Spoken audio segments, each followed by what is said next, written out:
ओम नमस्ते जी।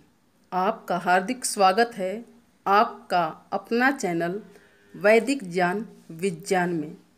अपने चैनल वैदिक ज्ञान विज्ञान को लाइक करें, सब्सक्राइब करें और घंटी के बटन को अवश्य दबाएं, जिससे कि अपने चैनल पर आने वाले सामाजिक, पारिवारिक, शारीरिक, मानसिक, आत्मिक स्वास्थ्य की वैदिक बातें जान सकें। सबसे पहले ओम। गृहस्थ जीवन की सफलता। गृहस्थ जीवन अर्थात गृहस्थ आश्रम, यह जीवन का दूसरा तथा सर्वश्रेष्ठ आश्रम है। गृहस्थ जीवन भोग नहीं, मोक्ष का द्वार है। नर और नारी इस आश्रम के दो पहिए हैं। इन पहियों में विचारों का संतुलन आवश्यक है। इसको सफल बनाने में नारी की भूमिका महत्वपूर्ण होती है। नारी वही जो नर और घर को सुव्यवस्थित बना सके। नारी के हाथ संपूर्ण व्यवस्था है। नारी गृह व्यवस्था का, नर आर्थिक व्यवस्था का आधार है। युगल के लिए बहुत सुंदर वाक्य किसी कवि ने इस प्रकार लिखा है। एक घर का राजा, एक घर की रानी, एक घर का राजा, एक घर की रानी, जब दोनों मिल गए तो कैसी परेशानी, ओ कैसी परेशानी। गृहस्थ सभी आश्रमों की परेशानी दूर करता है। इसके लिए उसे पारिवारिक व सामाजिक स्वीकृति दी जाती है, जिससे कि वह सभी आश्रमों की समस्याओं को दूर करने में अपना योगदान दे सके। जब कोई बालक बालिका अपनी शिक्षा काल अर्थात ब्रह्मचर्य काल को पूर्ण कर लेते हैं, तब वह पारिवारिक व सामाजिक कर्तव्यों, जिम्मेदारियों को निभाने के योग्य हो जाते हैं। वह शारीरिक व बौद्धिक रूप से युवावस्था को प्राप्त होते हैं। तब उनका वेद मंत्र अर्थात गुरुकुल में पारिवारिक व सामाजिक जनों की उपस्थिति में समावर्तन संस्कार अर्थात विदाई समारोह होता है। उसके बाद वह गुरुकुल से पारिवारिक सामाजिक सम्मान के साथ अपने पिता के कुल में लौट आते हैं। अब बंधु बांधव तथा समाज की ओर से गृहस्थ रूपी राज्य को संचालित करने के लिए योग्यता अनुसार युवक युवती का चुनाव करके दोनों को मिलाया जाता है।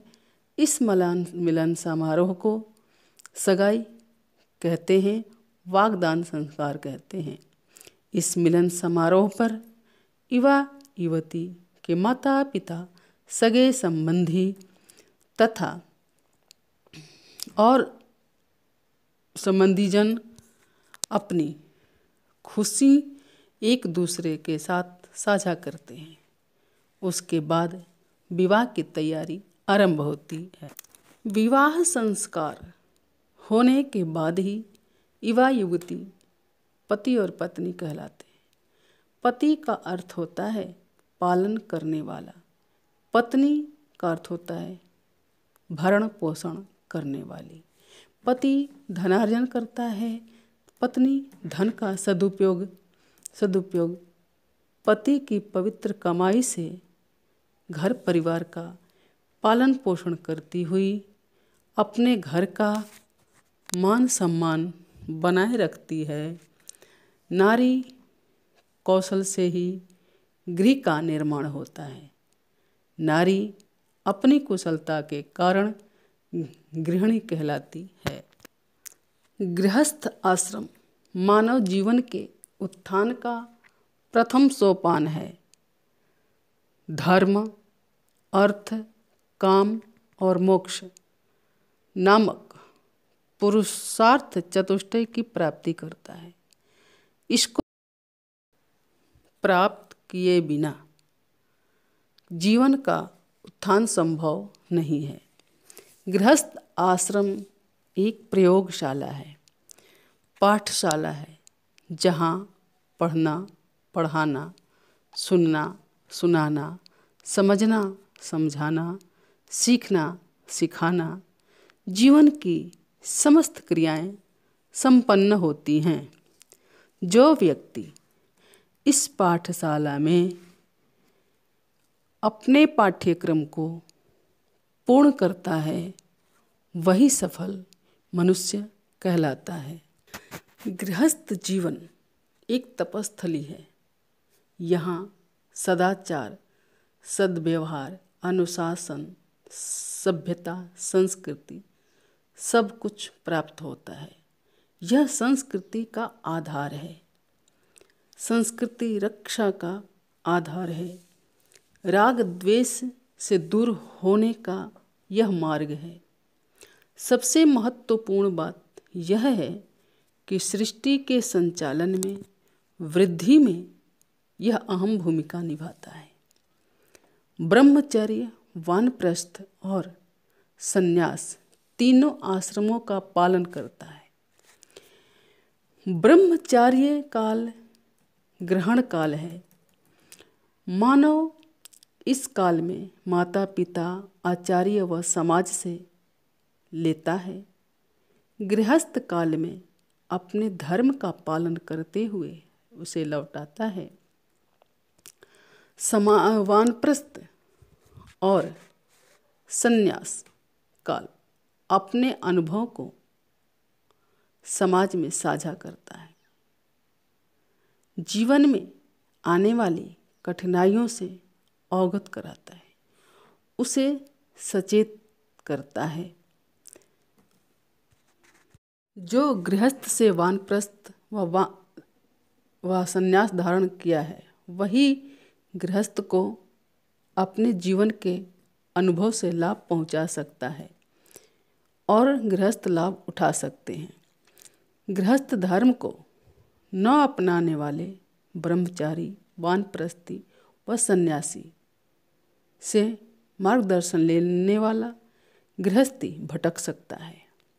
गृहस्थ व्यक्ति को विद्वान गृहस्थ से ही परामर्श करना चाहिए, अन्यथा दोनों ही अपने मार्ग व कर्तव्यों से भटक सकते हैं।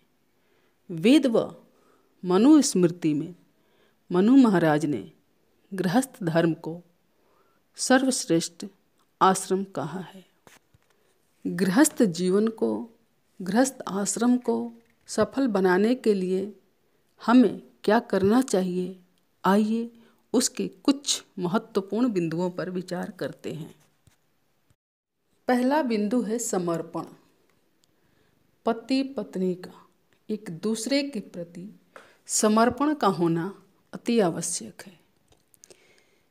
पारदर्शिता व विश्वास होना चाहिए। एक दूसरे के प्रति अविश्वास पैदा हो गया तो दाम्पत्य जीवन नारकीय बनने में समय नहीं लगेगा। दूसरा बिंदु है संयम। संयम का महत्व संपूर्ण जीवन में है, लेकिन दाम्पत्य जीवन के लिए अति महत्वपूर्ण है।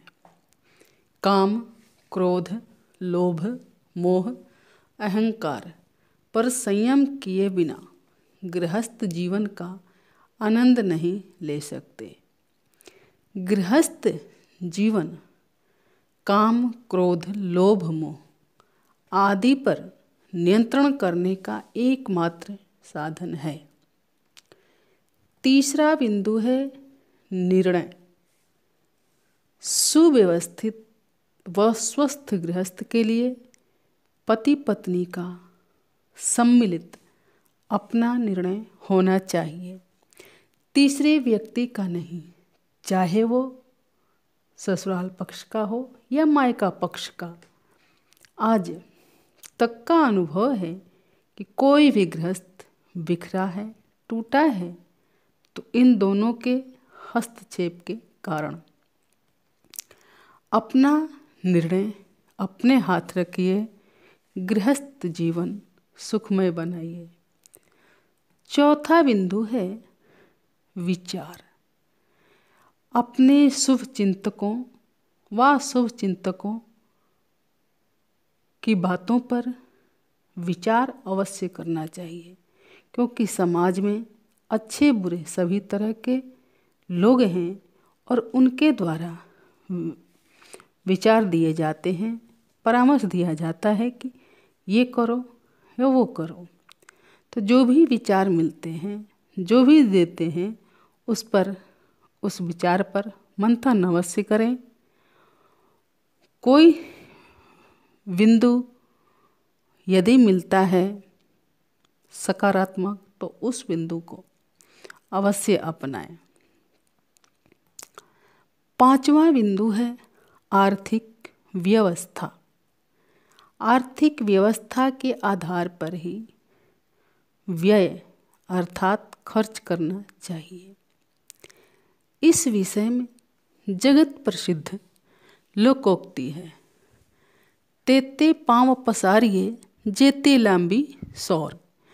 इसका मतलब है, इसका तात्पर्य है कि जितनी चादर है उसी के हिसाब से उसे ओढ़िए या बिछाइए, वरना खींचने पर चादर फट जाएगी और खींचने पर यदि चादर छोटी है तो कहीं से भी खींचेंगे एक कोना तो खाली ही रहेगा। जिस प्रकार सामर्थ्य से अधिक खींचते हैं फट जाती है, उसी प्रकार आय से अधिक खर्च करने से जीवन कर्ज में डूबकर दुखी व कष्ट में बन जाता है। आय से अधिक खर्च मत करिए, आय बढ़ाने का प्रयास धर्म पूर्वक करिए, अधर्म पूर्वक नहीं। अधर्म पूर्वक कमाया हुआ धन कभी भी जीवन में सुखदायी नहीं हो सकता। सभी धर्म ग्रंथ कहते हैं, जो भी ऊपर की बातों में हम कह के आए हैं, धर्म अर्थ काम और मोक्ष, तो सबसे पहले धर्म को रखा गया है, उसके बाद काम को, धर्म अर्थ को, फिर कामनाओं को।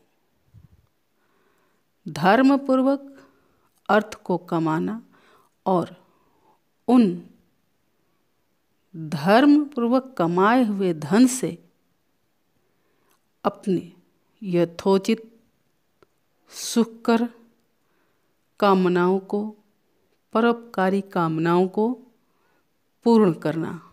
3 और मोक्ष, जब ये 3 कार्य हम करेंगे तभी हमारा जो मोक्ष की बात है, जो दुख से, मोक्ष का मतलब दुख से छूटना।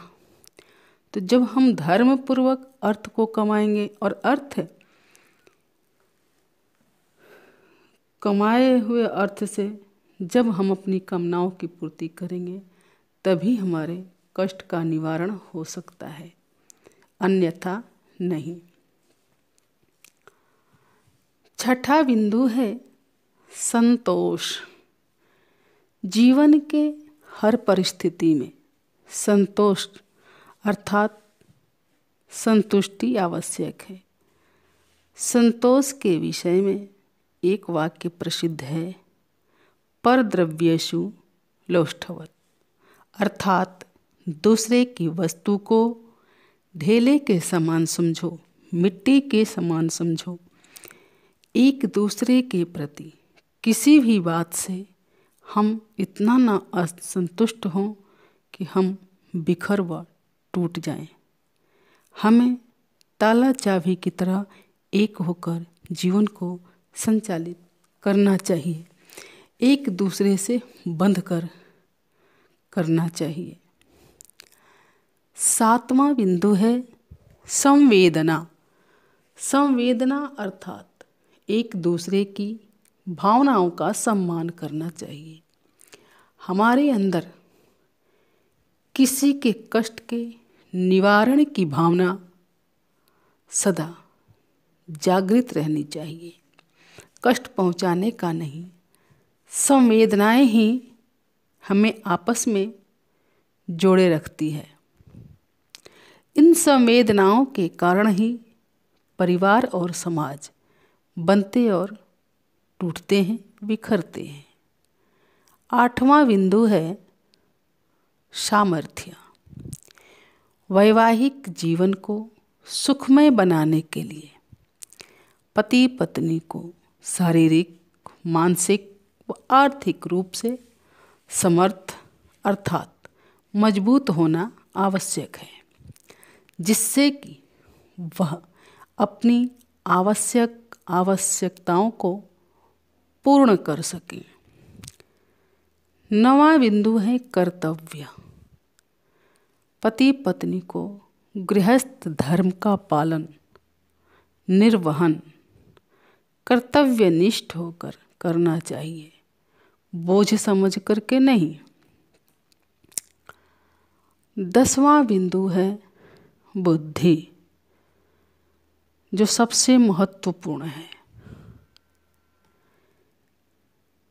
इसके लिए हमें परमपिता परमात्मा से सदा प्रार्थना करनी चाहिए कि हमारी बुद्धि किसी भी स्थिति में एक दूसरे के प्रति विपरीत ना हो, हम सदा सन्मार्ग पर चलें। इसके लिए हमें गायत्री मंत्र का प्रातः सायं 11-21 व अपनी इच्छा अनुसार अवश्य करना चाहिए। इस मंत्र को गुरु मंत्र भी कहा जाता है। जो गृहस्थ उपरोक्त बातों पर ध्यान रखता है और उसका पालन करता है, वह व्यक्ति, वह गृहस्थ कभी भी दुखी व निराश नहीं हो सकता। आज वैदिक बातों को ठुकराकर, वैदिक मार्ग को ठुकराकर मानव नारकीय जीवन जी रहा है। शादी से पहले व शादी के बाद अनधिकृत रूप से एक दूसरे के साथ हम विस्तर हो रहा है, जिसे लिव इन रिलेशनशिप कहते हैं। इस पतित कार्य को आधुनिकता का चादर ओढ़ा दिया है।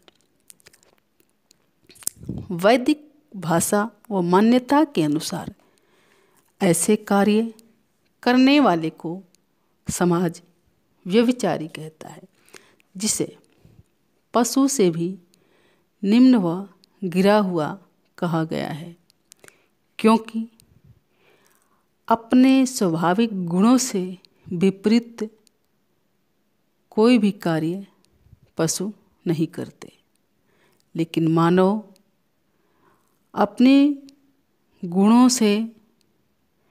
गुणों को करने की नहीं सोचता, वो सदा ही विपरीत करता रहता है।